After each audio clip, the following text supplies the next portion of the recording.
Picture this. Your grandfather is 74 years old. He hasn't worked in 9 years. He drives a car that's 11 years old, eats the same breakfast every morning, and turns the thermostat down 2 degrees every time you turn it up. You've been quietly worried about him for years, wondering if he's okay, wondering if the money's running out.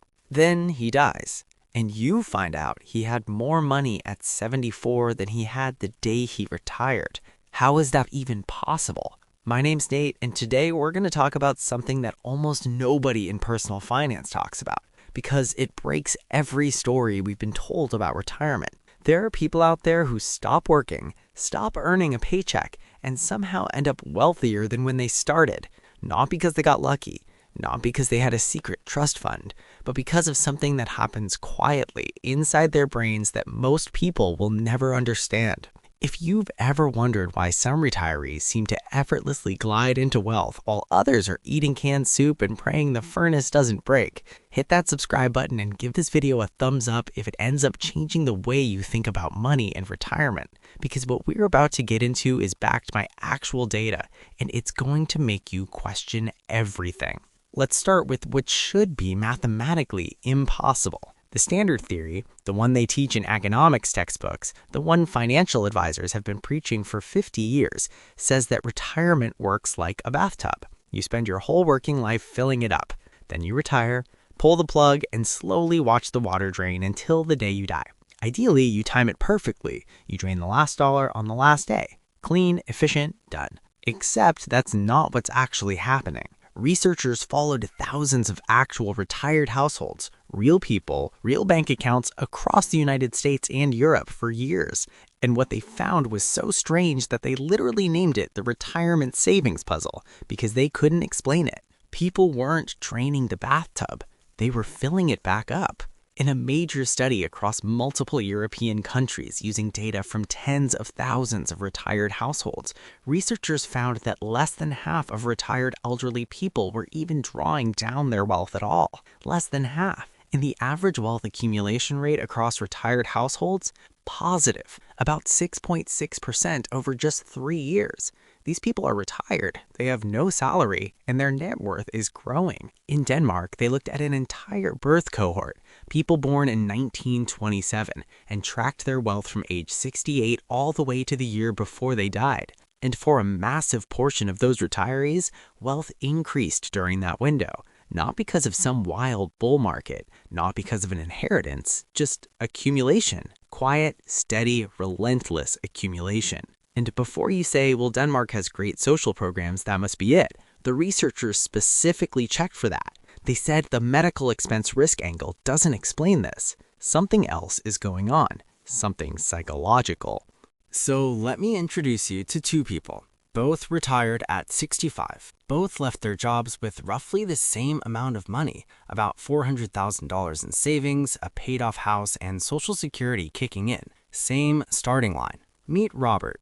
Robert spent his whole career as an engineer, precise, disciplined, slightly annoying at dinner parties because he always knows exactly what everyone's meal costs. When Robert retired, he sat down and did something unusual. He calculated exactly how much money came in every month from Social Security and his pension.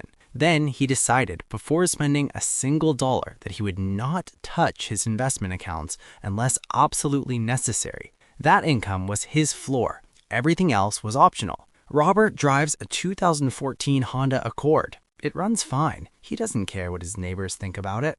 Now meet Dennis.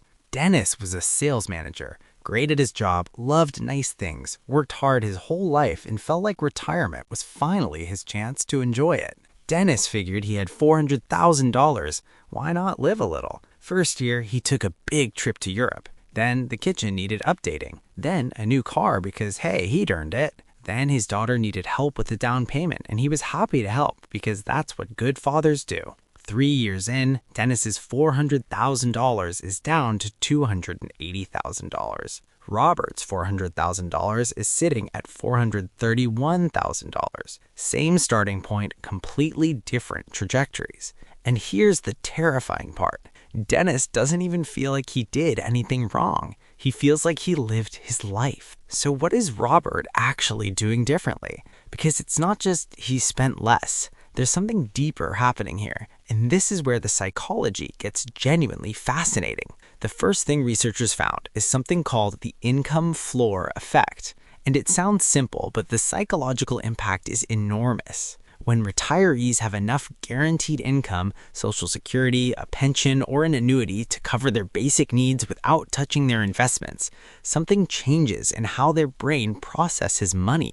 The portfolio stops feeling like a survival account and starts feeling like a bonus, like extra. And when something feels like extra, you treat it completely differently. You don't panic sell when the market drops 15% because you don't need that money this month. You don't make desperate decisions. You think long-term because you can afford to. The Federal Reserve published research in 2026 tracking what they call annualized comprehensive wealth. Basically, a way of measuring not just what's in your account, but the total financial picture, including future income streams.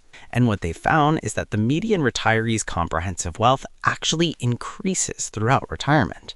The bathtub isn't draining, it's filling. But, and this is important, that rising trend was heavily concentrated in a specific group: college-educated households, people with access to market investments, people who had built an income floor strong enough that their portfolio was essentially optional spending money. The people without that floor, flat or falling. The income floor isn't just financial strategy, it's psychological armor. And now here's where it gets really interesting, because Robert isn't just lucky. He has specific mental habits that the research has documented, and they show up again and again in every single study on this topic. Habit number 1, don't touch the principal. This sounds like old-fashioned stubbornness. Your grandfather probably said it. Financial advisors sometimes roll their eyes at it because technically, in certain situations, drawing down principal is the mathematically correct move. But here's the thing. This mental rule, this slightly irrational stubbornness about keeping the core account untouched, works. It creates a psychological wall around your wealth that prevents the 1,000 small, justified reasons to spend it down. Research in behavioral finance calls this mental accounting, treating different piles of money as non-interchangeable, even when rationally they're the same dollars. For retirement wealth, this bug becomes a feature. The retirees who treat principal as sacred, who only spend the interest and dividends, who mentally lock the main account behind a psychological vault, those retirees are consistently the ones whose net worth climbs after retirement. Not because the math is perfect, because the psychology is.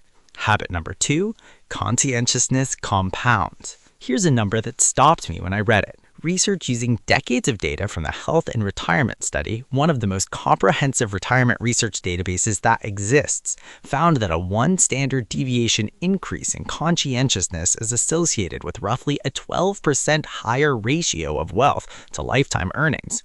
Not 12% more income, 12% of every dollar earned, kept. Conscientiousness is the tendency to be organized, disciplined, and goal-oriented. It's the person who tracks their spending not because they're anxious, but because they're thorough. The person who reads the fine print, who checks their accounts weekly not from fear, but from habit. These people don't necessarily earn more, they just lose less. They make fewer impulsive decisions, fewer justified splurges, fewer financial mistakes at the margins, and over a 30-year retirement, fewer mistakes at the margins is worth hundreds of thousands of dollars. Habit number 3, financial literacy is a superpower in disguise. One study looked at retirees who were actively growing their assets after retirement versus those who were drawing down and separated them by financial literacy. They used what are called the big 3 questions: basic compound interest, inflation's effect on purchasing power, and risk diversification. Simple stuff. In the top wealth quartile, the retirees who were accumulating, 61% answered all 3 correctly. In the bottom wealth quartile, the ones burning through savings, 21%. The same 3 questions, a 40-point gap in correct answers, correlated with an enormous gap in outcomes. Financial literacy doesn't mean knowing how to pick stocks. It means understanding that inflation erodes your purchasing power, that returns compound over time, and that putting everything in one basket is dangerous. That's it. three concepts, and the people who really understand them, not just nod along to them, end up in a completely different wealth bracket. But here's what nobody talks about. Here's the part that I think is the most uncomfortable piece of this entire puzzle. Some of these retirees aren't getting richer because they're smart. They're getting richer because they're scared. Researchers found a group they called under-consumers, retirees who literally spend less than they could afford, not because they can't access the money, because psychologically they can't bring themselves to spend it.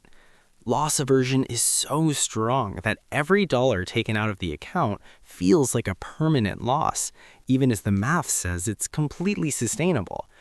These people are technically getting richer, but they're also leaving experiences on the table, putting off things they wanted to do, living smaller than they needed to. The wealth grew, a life didn't. That's not the goal either.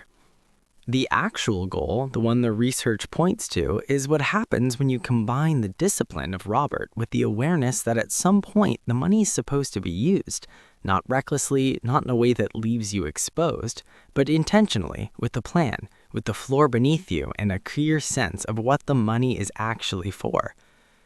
There's one more thing we need to talk about, and it's the reason even the most disciplined, financially literate, income floor having retiree can still end up in trouble: cognitive decline. A major study out of England tracked retirees over time and found something alarming.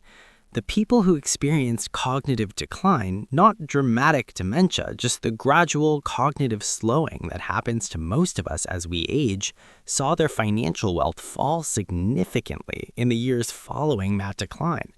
And it wasn't the poorest retirees who were hit hardest, it was the wealthiest ones, because they had the most complex financial situations to manage.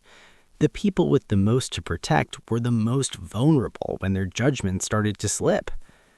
This means the secret mindset isn't just about how you think at 65. It's about building systems that will protect you when you think less clearly at 80. Automating withdrawals, simplifying your portfolio, having a trusted advisor or a legal arrangement, a power of attorney that keeps you from making catastrophic decisions during a vulnerable period. Getting richer in retirement isn't just a mindset, it's infrastructure. So let me pull this all together, because what the data actually shows is not one secret habit, it's a cluster of things that work together. The retirees who keep growing wealth after retirement, they build an income floor that makes portfolio withdrawals optional. They keep spending below that floor as a default. They stay invested with enough discipline to not panic when markets fall. They treat their house as a legacy, not an ATM. They maintain a slightly irrational stubbornness about not touching the principal, and that irrationality protects them. And they build systems that protect their future selves from the mistakes their future minds might make. None of these things require a trust fund. None of them require a hedge fund or a financial genius. They require conscientiousness, literacy, a plan, and the psychological infrastructure to stick to it. Here's what I want you to take from this. If you're watching this in your 30s or 40s, the most important thing you can do right now isn't picking the right stock. It's building the right habits, the conscientiousness, the planning orientation, the financial literacy. These things compound just like money does. Every year you spend building them, your future retirement self gets a little bit stronger. And if you're watching this closer to retirement, or you're already there, understand that the bathtub model is a lie. You don't have to drain it. There is a version of retirement where the water level rises. It requires a floor, a plan, a set of rules you commit to, and the wisdom to know that eventually the goal is to actually use what you built. There is no trophy for dying with the most money. But there is a version of retirement that's financially secure, psychologically peaceful, and genuinely free. That version is built not on luck, but on the quiet, unsexy, completely learnable habits of people who understood what money was actually for. Run the real numbers. Builds the real floor. Protect your future self. That's how you become the person everyone else will spend years trying to figure out.